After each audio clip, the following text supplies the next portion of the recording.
आजकल एक विषय बहुत ही चर्चा में है और वो है कि दो महिलाएं अपने बच्चे अपने पति को छोड़कर दूसरे देश में जाती हैं और दूसरे देश के इंसान से उन्हें प्यार हो जाता है। ऑनलाइन गेम खेलते खेलते उन्हें प्यार हो जाता है। अपने देश को छोड़ देती हैं, परिवार को छोड़ देती हैं, यहाँ तक कि कुछ बच्चों को भी छोड़ देती हैं। क्या है, किस तरह के ग्रह नक्षत्र इस विषय पर काम करते हैं, मैं ज्योतिषीय दृष्टिकोण से इस पर चर्चा करने वाली हूँ। और ये जो विषय है ये जांच का विषय है और किसी भी कंट्रोवर्शियल सब्जेक्ट के ऊपर वीडियो बनाकर और नेम फेम लेने का मेरा कोई इरादा नहीं है, परंतु मैं अपने दर्शकों को जागरूक बनाती हूँ और ज्योतिष के दृष्टिकोण से चीज़ों को समझना सिखाती हूँ। तो इसीलिए आज मैं ये वीडियो बना रही हूँ आप लोगों के लिए। तो दोस्तों, राहु और केतु दो ऐसे ग्रह हैं जो आदमी को पूरी तरह से भ्रमित रखते हैं। और इस केस में और इस तरह के और भी जो केस होते हैं, जो शादीशुदा होने के बावजूद भी, माँ होने के बावजूद भी, पिता होने के बावजूद भी लोगों को प्यार हो जाता है। और इस तरह के जो लोग करते हैं केस, वो किसके शिकंजे में होते हैं, अब मैं आप लोगों को इस वीडियो में यही बताने वाली हूँ। तो नमस्ते दोस्तों, स्वागत है आप सभी का आप ही के चैनल पर। और मैं अनुपमा फिर से हाजिर हूँ आप लोगों के सामने एक विषय को लेकर, और आज हम इस पर चर्चा करने वाले हैं। तो दोस्तों, हमारे जो इस धरती पे आने का कारण होता है वो मुख्यतः एक ग्रह का रोल होता है और वो होता है राहु। राहु जो है वो हमारी बची हुई इच्छाएं हैं और वो हमारा एक भ्रम है। देखिए, जो साधु संत हैं, जो जानते हैं, जीवन की सच्चाई को जान लेते हैं और वो इस दुनिया के सभी सुख को त्याग कर और उस परम सुख के तलाश में चले जाते हैं और उस परम सुख के सानिध्य में चले जाते हैं। क्योंकि ये जो संसार है वो भ्रम है और भ्रम से ज्यादा कुछ भी नहीं है। जिसे हम सत्य मानते हैं, जिसे हम सुख मानते हैं, दरअसल वो हमारा कहीं ना कहीं भ्रम ही है। तो दोस्तों, राहु जो है वो व्यक्ति को इस धरती पर लेकर आता है, उसके बचे हुए जो इच्छा है, जो सांसारिक जो कामना है, उसको पूरा करने के लिए लेकर आता है। और इसीलिए राहु को भ्रम वाला ग्रह कहा जाता है, राहु को मायावी ग्रह कहा जाता है। अब देखिए, राहु का जो दूसरा पार्ट है वो हमें संसार से विरक्ति देता है।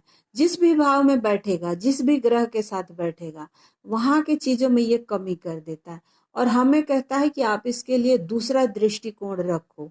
यानी कि वो हमें बार बार रियलाइज कराता है कि आप इससे मोह माया को त्याग दो, इसमें कुछ रखा नहीं है।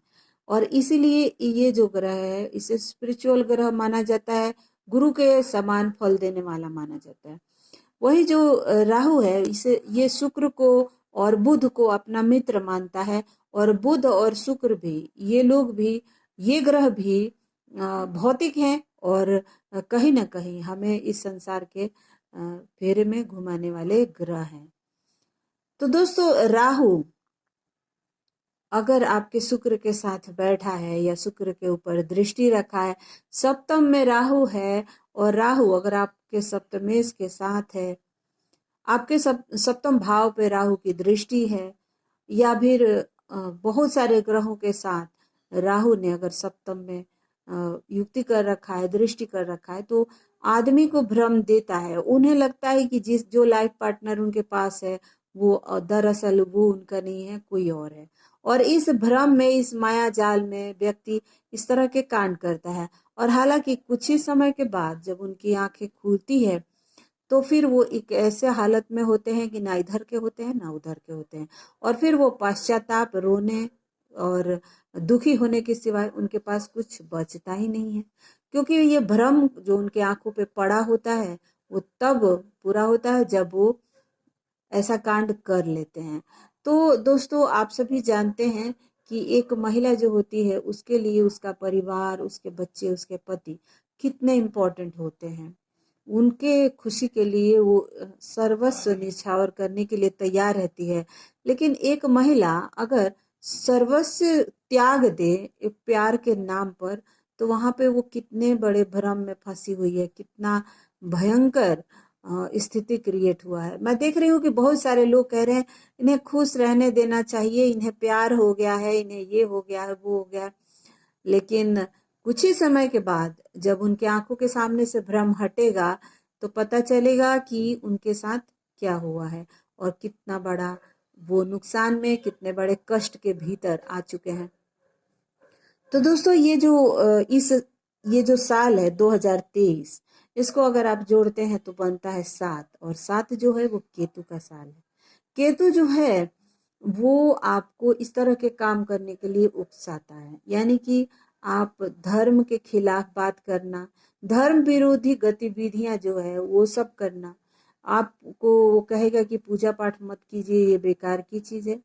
और शादी के लिए भी वो आपको दूसरे धर्म के लोगों से शादी करने के लिए उकसाएगा और इस तरह की चीजें करवाएगा। तो अभी ये साल है केतु का, और इस तरह के कांड होना स्वाभाविक है, क्योंकि बहुत सारे लोग ऐसे होंगे जो अपने ही धर्म के खिलाफ बोल रहे होंगे, अपने ही परिवार के खिलाफ बोल रहे होंगे, और वो सारा कुछ हो रहा है क्योंकि वो एक मायावी ग्रह के शिकंजे में है, और उनकी गतिविधियां जो है इस तरह की है। तो दोस्तों ये जो राहु और केतु हैं, ये हमारे जीवन को पूरी तरह से प्रभावित करते हैं। हालांकि ये तारामंडल में कहीं दिखते भी नहीं है और इनका कोई अस्तित्व नहीं दिखता, परंतु ये दरअसल सबसे ज्यादा खतरनाक तरीके से हमें प्रभावित करते हैं। जिन लोगों का राहु का महादशा चल रहा होता है, उनकी हालत देखिए, उनकी दशा कैसे बिगड़ी हुई होती है। उनका अफेयर निकल के बाहर आ जाना, उनको ऊपर कर्ज हो जाना, उनका नौकरी छूट जाना, उनकी शादी खतरे में आ जाना, उनकी वाणी खराब हो जाना, रिश्ते नाते खराब हो जाना, यहाँ तक कि अपने परिवार के लोग भी उनके खिलाफ हो जाते हैं। तो दोस्तों इस तरह के चीज जो है वो राहु और केतु के वजह से होने लगता है और आदमी तकलीफ में आ जाता है। राहु अगर आपकी कुंडली में अच्छे कंडीशन में है तो आपको पॉलिटिक्स में भेजता है, और आप लोग जानते हैं कि पॉलिटिक्स के अंदर भी 80% झूठ का इस्तेमाल होता है। हालांकि सभी पॉलिटिशियन के ऊपर ये लागू नहीं होता, लेकिन फिर भी ये सारी चीजें हैं। तो राहु कहते हैं अच्छा है तो इंसान को रंक से राजा बना देता है, खराब है तो राजा से रंक भी बना देगा।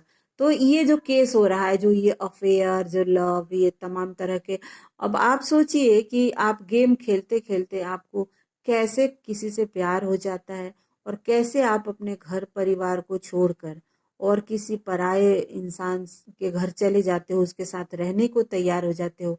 तो क्या आप समझ रहे हैं कि ये राहु और केतु का किस प्रकार से इन महिलाओं के ऊपर प्रकोप छाया हुआ है। तो अब इनकी तो स्थिति खराब होने ही वाली है, और हो ही रही है। आप देख रहे हैं कि रात दिन ये जांच पड़ताल, और इनकी जिंदगी का कोई भरोसा भी नहीं, इनके साथ क्या होने वाला है।